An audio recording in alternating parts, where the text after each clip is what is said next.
great state of Minnesota has contributed two things to national politics so far this year. First, they have contributed Republican presidential contenders, former Republican Governor Tim Pawlenty, who declared his candidacy today, and current member of Congress Michelle Bachmann. Ms. Bachmann making a cameo appearance in Mr. Pawlenty's rollout article in Time magazine today. In that article, Mr. Pawlenty's former chief of staff says, quote, Michelle Bachmann's going to be a pain in the ass in Iowa.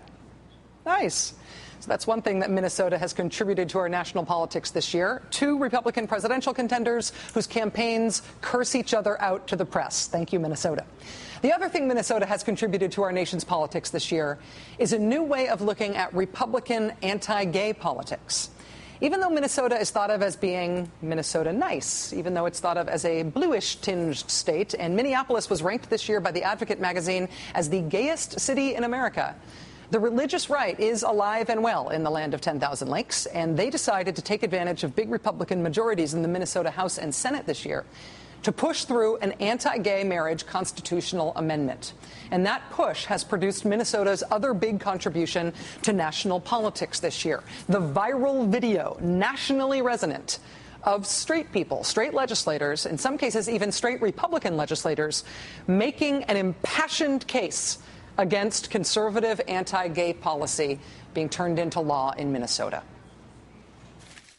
We have to be careful about trying to enshrine our beliefs, however religiously valid we may believe them to be, in the Minnesota Constitution. And what I'm hearing today and what I heard on Friday was largely a religious justification for a change in the Minnesota Constitution. I don't think that's right. I don't think it's fair. I think it departs from our tradition. Just ask yourself, not now in the glare of the Capitol and caucuses and interest groups, but ask yourself if it's true that sexual orientation is innate, God-given, then what does it mean to the moral force of your argument? And I guess to put it in the vernacular, what I would ask is, how many more gay people does God have to create before we ask ourselves whether or not God actually wants them around?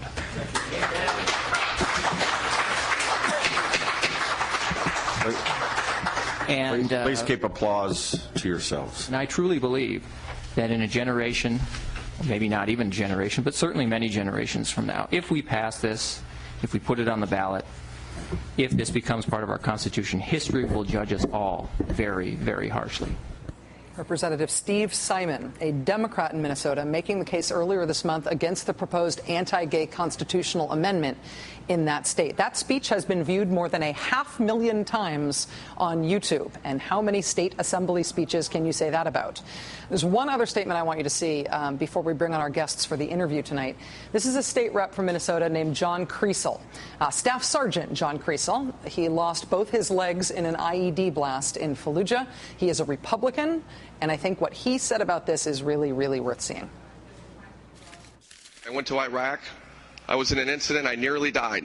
I remember laying there, looking down and seeing my legs mangled and pretty much guaranteeing that I was a done deal. I thought that's where my life was going to end. And I remember thinking of my wife and my kids. That's what crossed my mind. And that's what kept me fighting. This amendment doesn't represent what I went to fight for. This doesn't represent that. Hear that out there? That's the America I fought for, and I'm proud of that. A little bit earlier, I had this passed around. It's a photo of a gentleman named Corporal Andrew Wilford. He gave his life in Afghanistan on February 27th of this year. He hit an improvised explosive device while keeping us safe, protecting our freedoms, giving us the right to have this debate tonight. He was gay. He was gay. I don't know about you guys, but I cannot look at this family and look at this picture and say, you know what, Corporal, you were good enough to fight for your country and give your life, but you were not good enough to marry the person you love. I can't do that. I cannot do that, and I won't do that. If there was a hell no button right here, I would press it. Years down the road, this is going to be, people are going to look back on this and know that this was a pivotal point in history for our state, for our families, for our communities, for people's happiness and freedom. And when my grandkids look at me and they say, "Grandpa, where'd you stand on this issue?" I'll be proud to look at them and say, you know what, I was on the right side of history. I was on the right side of history. It's one of the only Republicans who voted no on the anti-gay rights Minnesota constitutional amendment. His name is John Kriesel. He's an Iraq veteran who lost both his legs to an IED in Fallujah. The man whose picture John Kriesel handed out to the whole state assembly before he made that speech, which you saw him reference there, that man who was pictured in this picture that he handed out was Corporal Andrew Wilfert of Rosemount, Minnesota. Andrew Wilfert's parents have been a force of nature in this fight in their home state. Joining us now for the interview tonight are Jeff and Lori Wilfert, the parents of Corporal Andrew Wilfert, who was killed on February 27th in Kandahar in Afghanistan. Mr. and Mrs. Wilfert, thank you both so much for being with us.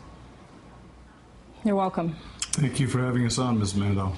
How important was it for you to have an Iraq veteran, this Republican representative, Mr. Kriesel, taking the stand he took in your son's name, distributing his picture as part of what he was explaining as his stance on this issue?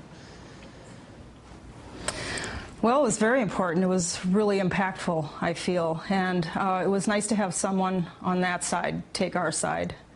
I think military people stick up for each other. They understand things that the rest of us don't. And as our experience with our son and the stories that we've heard about him is different things matter to people in the military. Things like sexuality aren't important. It's the friendship and the trust, loyalty that they have for one another. The willingness and ability to protect each other, that is what is important. And it's a loyalty maybe the rest of us don't understand. Mr. Wilfert, so it was very important that he spoke up. I'm sorry, excuse my interruption. Mr. Wilfert, I understand that you testified in both the House and the Senate against this anti-gay rights constitutional amendment. I know that from reading your testimony, I know you referenced some of what your wife just described about how veterans view this issue differently. How was that experience of testifying for you? Well, I'll go to that in just a second. First thing I want to say is that the United States Army treated this family very well. If other people have other experiences, I can't say that's what we experienced. They were very dignified and were very good to us. When I testified before the Senate committee, I tried to use reason, logic, heartfelt. I described the events of that day. And it was pretty obvious watching most of the Republican members of that committee fiddle with papers and otherwise be distracted that they were not listening. When I came to the House, I decided that there was no point making an appeal directly to these people because their minds were set up. They're in lockstep. Most of them are a freshman class, the far right. They don't want to hear the arguments. So in that case, I geared my speech specifically to speak beyond them to the veterans of Minnesota, to indicate that somebody was toying with the Constitution and treating it in what I felt was an unfair way. As it turns out, that really got me nothing. I have had little or no response from the veteran societies of the state of Minnesota, at least so far. The only positive feedback I've gotten from veterans has been from gay veterans who are unidentified but are in the metro area community, and they've reached out to me and given me support. So I'm a little disappointed, I guess, that I wasn't able to connect with them. Maybe I said something to offend them or alienate them. If I did, I apologize to them. It wasn't my intent. I was only trying to reach out to people who have actually taken an oath to the Constitution and been willing to shed blood for it. Mrs. Wilfert, can I? And all the things it's in. I'm sorry again. Mrs. Wilfert, can I ask you about some of the items that I can see in the shot with you two there? I understand that some of those items there with you came from the soldiers who served with your son in Afghanistan. Is that right? Right. The flag you see behind us was signed by everybody in his unit to him, notes to him. And so they sent that back with one of the soldiers that was able to be at the funeral at Fort Snelling the day that Andrew was buried. So that's the flag. And then the boxes you see behind us are all of Andrew's possessions that came from Hawaii. where he was based. So they came about 3 weeks ago, and as of yet we haven't gone through them. Waiting for that moment, I guess, when we can. Because of this vote that happened in the legislature, this anti-gay rights measure, anti-gay marriage measure that you've both spoken out against in your son's name, is going to be on the ballot. But it's not on the ballot this year. It's next November, and that means there will be a year and a half of campaigning in Minnesota before a vote on people's rights in the state. What are you two expecting in terms of how Minnesota is going to deal with a year and a half of those kind of politics around this issue? And do you expect to stay involved in Andrew's name? I expect we will stay involved. I'm not sure yet how or with what organization, but I know that we will. I think it could be 18 months of ugliness. There's going to be a lot of money coming into this state on both sides, hopefully, not just on one side. And I think it could get really nasty. And I wonder if Minnesota has the stomach for it. As I understand it, the Minnesota Family Council is trying to drum up roughly $4.7 million to promote the amendment. This money is of unknown source. Nothing's being disclosed. Everybody's icon of marriage, Mr. Newt Gingrich, was just here. For $1,000 you could attend. You may recall that he got glittered. I have no idea what kind of money the National Organization for Marriage is bringing in, but it's big, and again, we don't know where the money's coming from. Times are rough here. The gay community is large, but I don't think they got the kind of money to fight it alone. Whether or not other Minnesotans will step up and help push money back at them, because you know it's going to come down to some nasty stuff on TV, misrepresentations, characterizations, false religious doctrines. It's going to be ugly. Jeff and Lori Wolfert. We could use some. Let's go ahead, sir. Well, we could use some help from anybody out there who's listening. There's a lot of good organizations here in the state.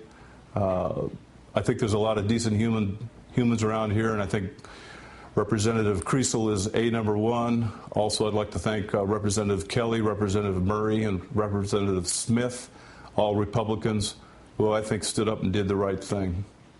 Jeff and Lori Wolfert, the parents of Corporal Andrew Wolfert, thank you for being willing to join us tonight, sharing your story with us, and thank you for your activism. I really appreciate it. Not a problem. Speak the truth. We will be right back. Thank you. Thank you.